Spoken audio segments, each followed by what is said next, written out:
Hello friends, welcome back to Sahaj study point. तो friends, इससे पहले हम जो है मुग़ल प्रशासन के जो 30 क्वेश्चन थे वो कर चुके हैं और वो उसका पार्ट नंबर 1 था जो कल आया था।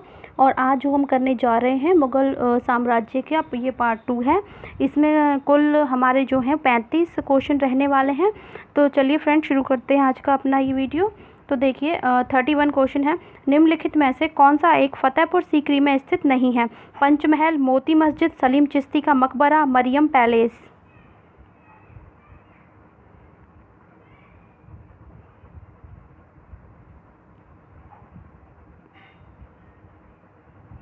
तो देखिए फ्रेंड्स, इसका जो आंसर है वो बी वाला होगा। मोती मस्जिद जो है वो फतेहपुर सीकरी के अंदर स्थित नहीं है। पंचमहल, सलीम चिश्ती का मकबरा और मरियम उज जमानी जो महल है वो फतेहपुर सीकरी में अवस्थित हैं। और जबकि जो मोती मस्जिद है वो कहाँ पर है? दिल्ली में और आगरा के किले में अवस्थित है। नेक्स्ट, अकबर द्वारा बनवाए गए उपासना भवन का क्या नाम था? दीवाने खास, दीवाने आम, इबादत खाना या बुलंद दरवाज़ा।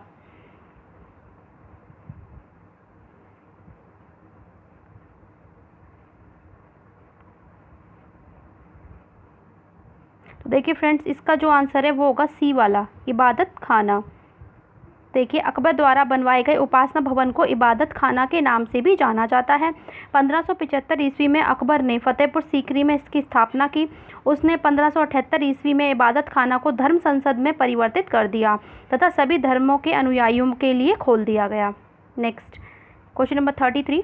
प्रयाग नगर को जो है इलाहाबाद और अल्लाह का नगर नाम किसने दिया था? औरंगज़ेब, अकबर, शाहजहां या बहादुर शाह जफर।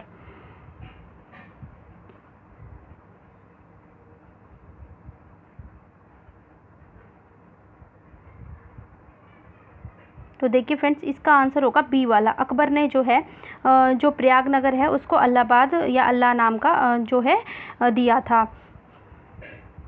प्रयाग नगर को इलाहाबाद अल्लाह का नगर नाम मुग़ल शासक अकबर ने दिया था, ये याद रखना। और यहाँ अकबर ने गंगा यमुना के तट पर एक किले का निर्माण करवाया जिसे इलाहाबाद का किला कहते हैं। तो ये इलाहाबाद का किला जो है एग्जाम्स में पूछा जा सकता है, तो इसे देख लेना आप लोग अच्छे से। नेक्स्ट क्वेश्चन है, पानीपत की दूसरी लड़ाई निम्नलिखित में से किन के बीच हुई थी? क्वेश्चन एक बार और रिपीट कर रही हूँ, सुन लीजिए। पानीपत की दूसरी लड़ाई निम्नलिखित में से किन के बीच हुई थी? अकबर और हेमू, राजपूत और मुग़ल, अकबर और हेमू, राजपूत और मुग़ल, बाबर और इब्राहिम लोदी या सिकंदर और आदिल शाह।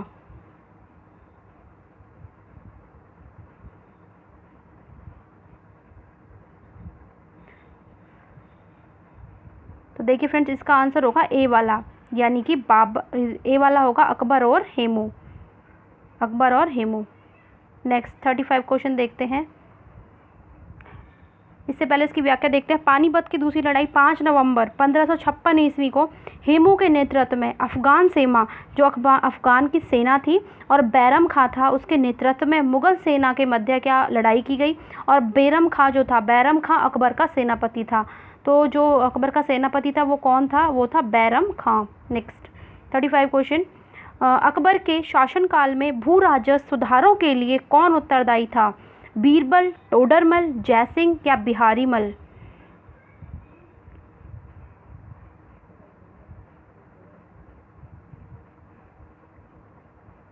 तो देखिए फ्रेंड्स, इसका आंसर होगा बी वाला, यानी कि टोडरमल। देखिए, अकबर के शासनकाल में भू राजस्व सुधारों के लिए टोडरमल उत्तरदायी था। मुगल सम्राट अकबर के नवरत्नों में टोडरमल का महत्वपूर्ण स्थान था। टोडरमल ने सर्वप्रथम भू प्रबंध में करोड़ी व्यवस्था लागू की। तो कौन सी व्यवस्था लागू करी? इन्होंने करी करोड़ी व्यवस्था लागू करी, जो विफल रही। किंतु उसके बाद उसने 1581 ईस्वी में आईने दहशाला नामक भू राजस्व व्यवस्था लागू की, जो कि क्या है, अत्यधिक सफल रही। नेक्स्ट है क्वेश्चन नंबर 36। अकबर के आरंभिक दिनों में उसका जो रीजेंट था वो कौन था? अबुल फजल, बैरम खां, तानसेन या टोडरमल।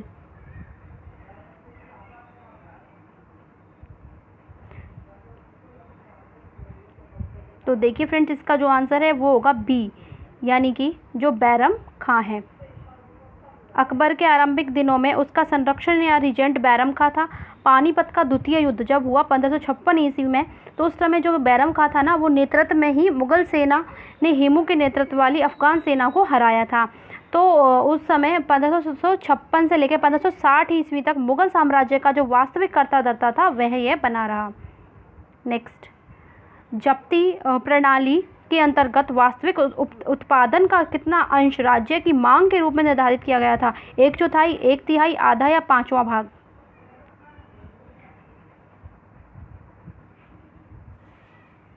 तो देखिए फ्रेंड्स, इसका जो आंसर है वो होगा बी, यानी कि 1/3 भाग। जब्ती प्रणाली के अंतर्गत वास्तविक उत्पादन का 1/3 अंश राज्य की मांग के रूप में निर्धारित किया गया था। अकबर ने अपने शासन के 24वें वर्ष 1580 ईस्वी में आईने दहशाला टोडरमल बंदोबस्त नामक नई कर प्रणाली का प्रारंभ कर मुगल राजस्व व्यवस्था को जो है स्थायी स्वरूप प्रदान किया था। नेक्स्ट क्वेश्चन,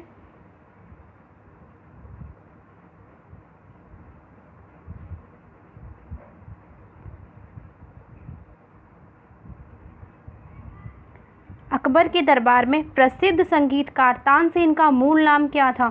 लाल कुलवंत, बंदा बहादुर, रामतनु पांडे या मार्कंडे पांडे?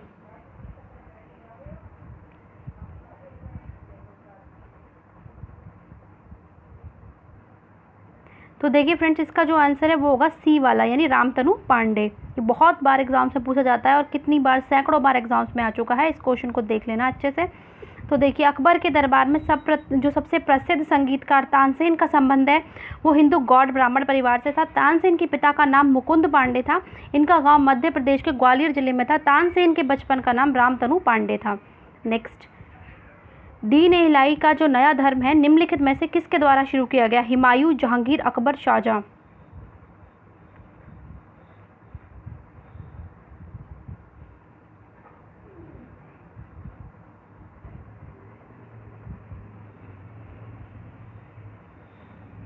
तो देखिए फ्रेंड्स, इसका जो आंसर है वो सी वाला होगा, यानी कि अकबर।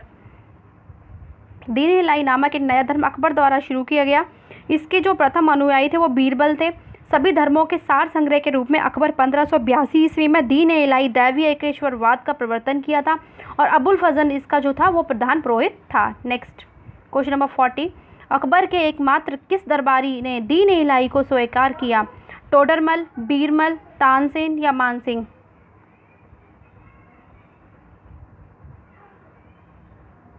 तो देखिए फ्रेंड्स, इसका आंसर होगा बी, यानी कि बीरबल। नेक्स्ट, क्वेश्चन नंबर 41, निम्नलिखित में से कौन सा जो व्यक्ति निरक्षर था? शाहजहां, जहांगीर, अकबर या औरंगजेब? जहांगीर, शाहजहां, अकबर, औरंगजेब? तो देखिए फ्रेंड्स, इसका आंसर होगा सी, जो अकबर था वह क्या था? निरक्षर था। उसको बिल्कुल भी पढ़ा लिखा नहीं था, अक्षर का ज्ञान नहीं था। जो ये मुगल शासक दे रखे हैं इनमें से जो अकबर था वो ही निरक्षर था, जबकि जहांगीर, शाहजहां और औरंगजेब शिक्षित शासक थे। ये सब लोग पढ़े लिखे थे।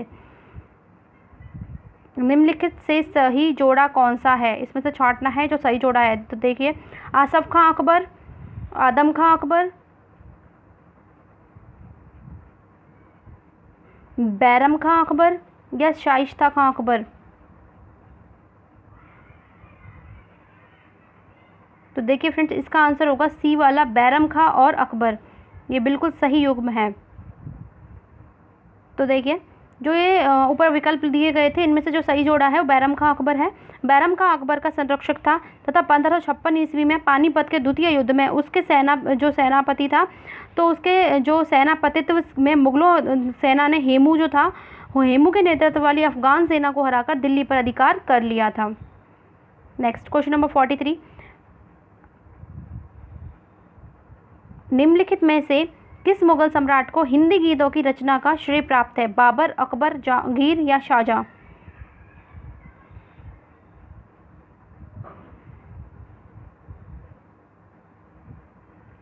देखिए फ्रेंड्स, इसका आंसर होगा बी, यानी कि अकबर।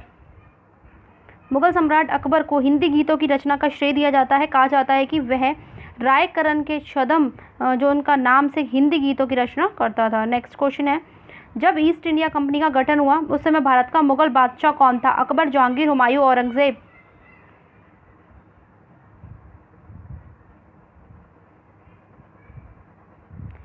तो देखिए फ्रेंड्स, इसका आंसर होगा ए, अकबर।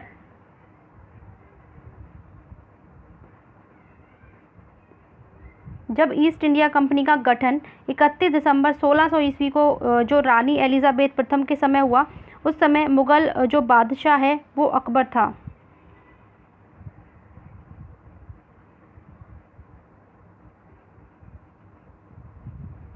फ्रेंड्स, इस क्वेश्चन में मुझे डाउट लग रहा है, इसका आंसर जहाँ तक है औरंगज़ेब होना चाहिए। इसमें जो आंसर है ये शायद गलत दिया हुआ है, आप इसे देख लेना एक बार। 45 क्वेश्चन, निम्नलिखित में से कौन सा अकबर द्वारा अपनाया गया सुधार उपाय नहीं है? दाग, मनसबदारी प्रणाली, इक्ता प्रणाली या जब्ती?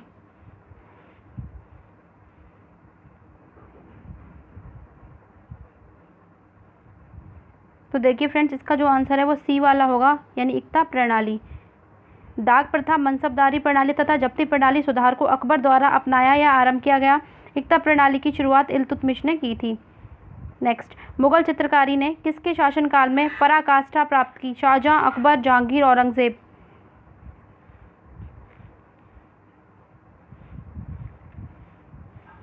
तो देखिए फ्रेंड्स, इसका आंसर होगा सी, यानी कि जहांगीर।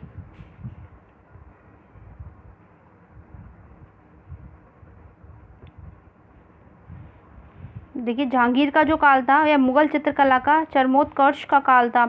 इसके काल में जो चित्रकला है उसका अद्वितीय विकास हुआ था। जहांगीर का अर्थ क्या होता है? राष्ट्र का अधिपति, महाअधिपति, विश्व विजेता या शत युद्धों का नायक?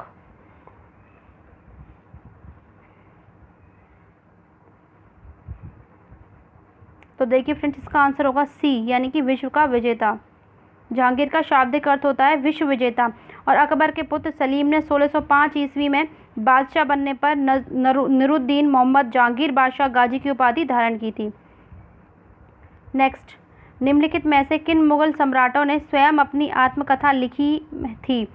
शाह आलम और फारूक सियर, बाबर और जहांगीर, जहांगीर और शाहजहां, अकबर और औरंगजेब?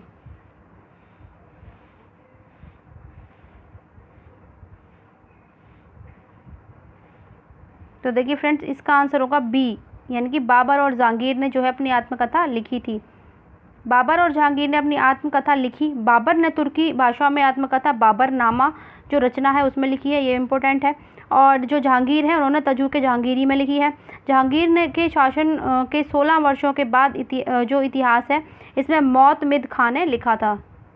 नेक्स्ट, चित्रकारी किसके शासनकाल के दौरान अपने उच्चतम स्तर पर पहुंची? अकबर, औरंगजेब, जहांगीर, शाहजहां? तो देखिए फ्रेंड्स, इसका आंसर होगा सी, यानी जो जहांगीर है उसके काल में जो चित्रकला है उसमें शासनकाल के दौरान उच्चतम स्तर पर पहुंच गई थी।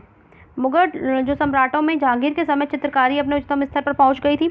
जहांगीर ने हेरात के चित्रकार अका रिजा के नेतृत्व में आगरा में एक चित्रणशाला की स्थापना की थी। जहांगीर के समय जो प्रमुख चित्रकार थे वो थे दौलत, मनोहर, फारूक बेग, बिसनदास, अबुल हसन एवं मंसूर। नेक्स्ट क्वेश्चन, निम्नलिखित में से किस स्थान पर भारतीय विरासत की लघु चित्रकारी का विकास हुआ है? Guler, Mewar, Bundi, Kishangarh?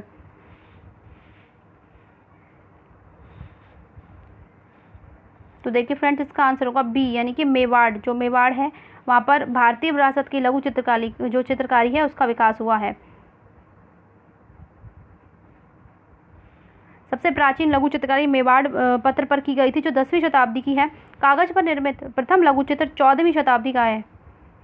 Next question 51, England के तत्कालीन राजा जेम्स फर्स्ट द्वारा जहांगीर के शाही दरबार में राजदूत के रूप में निम्नलिखित में से किसको भेजा गया था?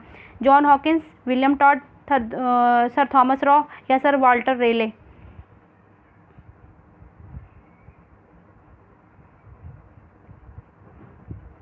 तो देखिए फ्रेंड्स, इसका आंसर होगा ए, यानी जॉन हॉकिंस। तो विलियम जो हॉकिंस है वो जहांगीर के दरबार में ब्रिटिश राजा जेम्स प्रथम का राजदूत था। यह जो शाही दरबार है उसमें 1608 से 1611 ईस्वी तक 3 वर्ष रहा।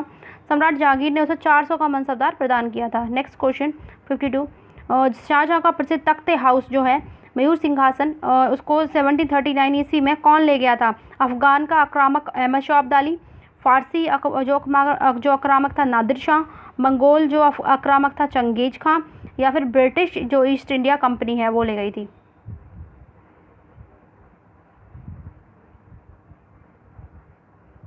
देखिए फ्रेंड्स, इसका आंसर होगा बी, यानी कि फारसी जो आक्रामक नादिर शाह था वो तख्ते हाउस जो था उसको ले गया था, मयूर सिंहासन को। तो फारसी आक्रामक नादिर शाह था, उस मुगल शासन मोहम्मद शाह रंगीला के शासनकाल में 1739 ईस्वी में दिल्ली पर आक्रमण किया था। वह अपने साथ शाहजहां का प्रसिद्ध तख्ते हाउस भी ले गया था। विश्व प्रसिद्ध तख्ते हाउस निम्नलिखित में से किस मुगल भवन में रखा गया था? तो देखिए, ये जो तख्ते हाउस था फतेहपुर सीकरी में दीवाने खास में, आगरा का नया किला, दिल्ली में लाल किले का रंग महल, या दिल्ली में लाल किले का दीवाने आम।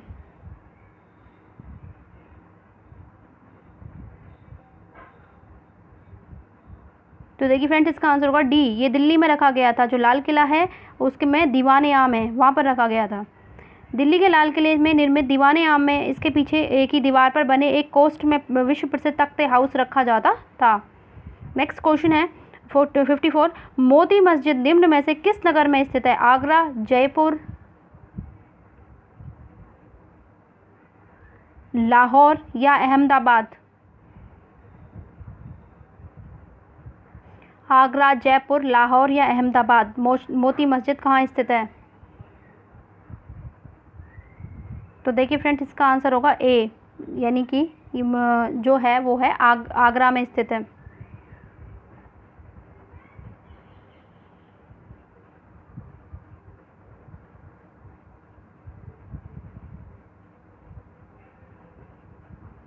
नेक्स्ट, मोती मस्जिद आगरा के किले में अवस्थित है। इसका निर्माण शाहजहां द्वारा करवाया गया।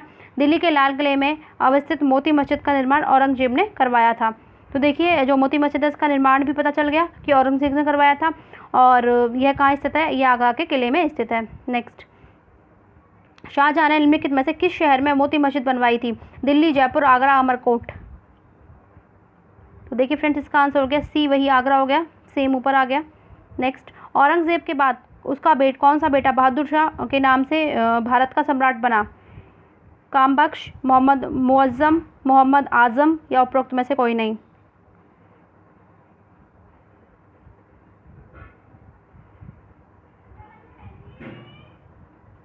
तो देखिए फ्रेंड्स, इसका आंसर होगा बी, यानी कि जो मोहम्मद मुअज्जम था, ये जो है औरंगज़ेब का जो बड़ा बेटा था, बहादुर शाह के नाम से सम्राट बना था।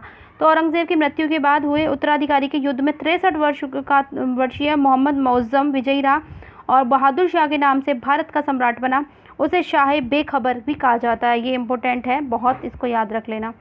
नेक्स्ट 57 क्वेश्चन, निम्नलिखित में से औरंगज़ेब का उत्तराधिकारी कौन था? आजम, कामबख्श, अकबर सेकंड या मुअज्जम?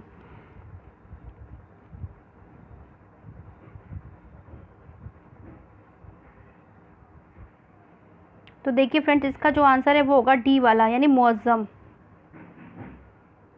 निम्न में से कौन अंतिम मुगल सम्राट थे? Alamgir second, Shah Alam second, Bahadur Shah second या अकबर सेकंड? तो देखिए फ्रेंड्स, इसका आंसर होगा सी, बहादुर शाह जो सेकंड थे वो जो है अंतिम मुगल सम्राट था। बहादुर शाह सेकंड अंतिम मुगल सम्राट बादशाह रहा, जिनका उपनाम जफर था। 1857 ईस्वी के विद्रोह के बाद इसे बंदी बना लिया, लेकिन कानूनी रूप से मुगल जो सम्राट था 1 नवंबर 1858 ईस्वी को महारानी विक्टोरिया के घोषणा पत्र से समाप्त हो गया था।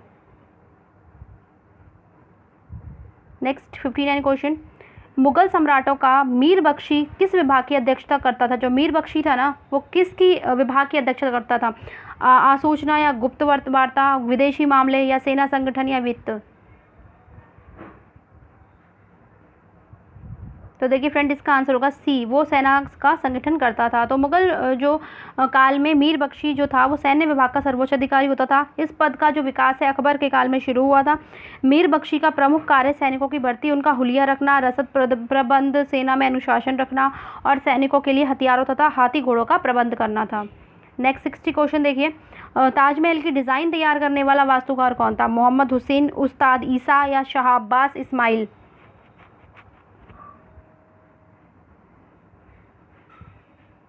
तो देखिए फ्रेंड्स, इसका आंसर होगा बी, यानी कि उस्ताद ईसा जो था, ये ताजमहल की जो डिज़ाइन है तैयार करने वाला वास्तुकार था।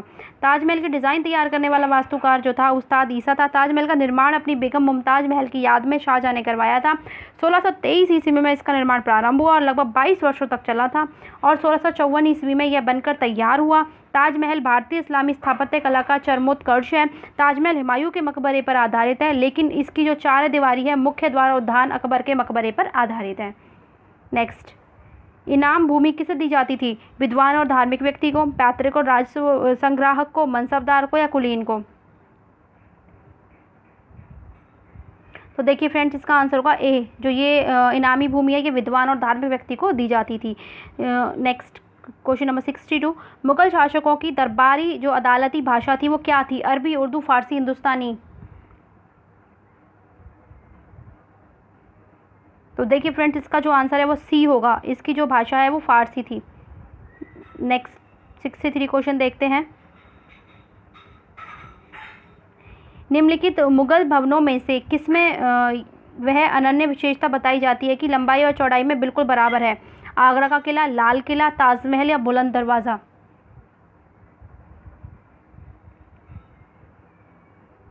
तो देखिए फ्रेंड्स, इसका आंसर होगा सी, ताजमहल। ताजमहल की लंबाई और जो चौड़ाई है बिल्कुल बराबर है। यह आकार में वर्गाकार और इसका जो निर्माण है पूर्णतः संगमरमर से किया गया है। भारत में बीबी का मकबरा कहाँ स्थित है? फतेहपुर सीकरी, औरंगाबाद, हैदराबाद, जौनपुर?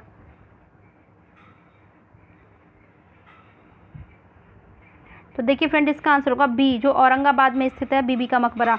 भारत में बीबी का मकबरा महाराष्ट्र राज्य के औरंगाबाद में अवस्थित है। इस मकबरे का निर्माण मुगल बादशाह औरंगजेब द्वारा अपनी पहली पत्नी दिलराय बानो बेगम यानी कि रबिया उद दौरानी की याद में 17वीं शताब्दी में करवाया गया था। क्वेश्चन नंबर 65, ताजमहल के बारे में निम्नलिखित में से कौन सा तथ्य सही नहीं है? यह एक भव्य मकबरा है, इसका निर्माण शाहजहां ने किया था, यह आगरा फोर्ट के बाहर स्थित है, इस पर उन कारीगरों के नाम उत्कीर्ण हैं जिन्होंने इसका निर्माण किया था।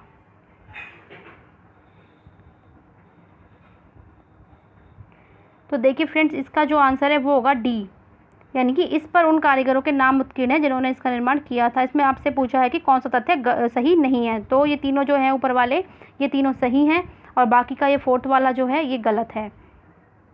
तो फ्रेंड्स, ये आज के कुछ 35 क्वेश्चंस थे जो कि इसके मुग़ल साम्राज्य से संबंधित थे।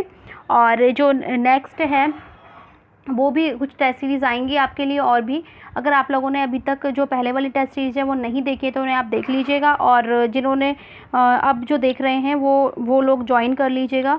ये आपके लिए बहुत ज़्यादा बेनिफिशियल साबित होने वाली हैं। और देखिए फ्रेंड्स, ये जो है ये अब इस टाइप से कभी 30 क्वेश्चन आएंगे, कभी 30 से ज़्यादा भी आ सकते हैं। तो इससे आपकी जो तैयारी है उसका पता चलेगा आपको कि हम किस प्रकार से तैयारी कर रहे हैं। अगर आप लोगों ने अभी तक चैनल को सब्सक्राइब नहीं किया तो सब्सक्राइब करें और बेल आइकन पर जाएं और उसके बाद ऑल को दबाएं। और उसके बाद में अगर शेयर नहीं करते हो आप लोग, बिल्कुल भी कमेंट नहीं करते हो, तो प्लीज़ आप लोग शेयर करें, कमेंट करें, ज़्यादा से ज़्यादा कमेंट करें, शेयर करें, लाइक करें। तो फ्रेंड्स, मिलते हैं नेक्स्ट वीडियो में। Okay, thanks.